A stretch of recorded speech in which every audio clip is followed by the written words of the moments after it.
Hello mga kadors! Good afternoon! Welcome back to my channel.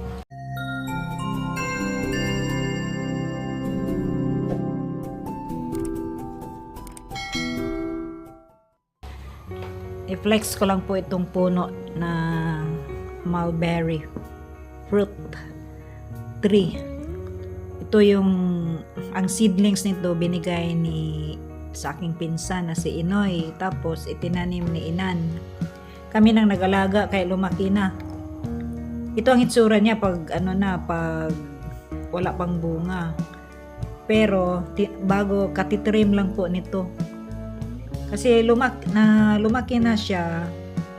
Kaya lang nagtaka kami kasi bakit wala pang bunga. Kaya naisipan namin na na lang siya, itrim. Kasi may naka-advise sa amin na kung lumalaki na siya tapos wala pang bunga, itry niyong itrim. Kaya trinim namin mga madali lang, ilang days lang, weeks yata.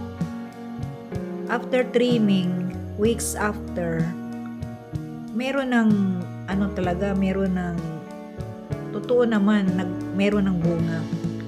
Kaya sabi ko, totoo pala yung nila sinasabi. Kaya tinatry lang namin. Kaya ganito na guys, tingnan nyo. Hindi po kami naglagay ng fertilizer nito guys. Yung ordinary lang talaga. Tubig, inalagaan lang talaga siya. Walang fertilizer po dito. Ganyan lang. Inalagaan lang talaga. Walang fertilizer.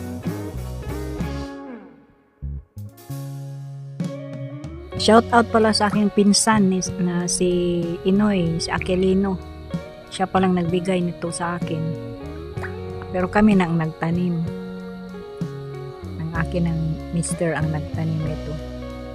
Pero yung seedlings, shout out Aquilino, ang aking first cousin. Ayan. May bunga na. Salamat Yuni. Thank you. Ang daming bunga. Mulberry fruit, rich in vitamin C. Maraming benefits na mga nutrients pala nito. I-google nyo please, maraming kang mga minerals at vitamins makukuha nito. Salamat po. Ang bunga nito guys, pag pula pa, maasim pa siya. Pero pag black na or dark na in color, violet, matamis na po. Kaya yung iba, yung husband ko mas gusto niya yung hindi masyadong black na in color. Gusto niya yung may red na kasi gusto niya yung may maasim. Hindi naman asin na maasim, talaga na maasim. Okay lang, masarap din po. Kung lang, katamtaman no ba? Maasim na konti, tsaka parang sweet and sour. Kaya okay naman po, nakaka-inspire magtanim nito.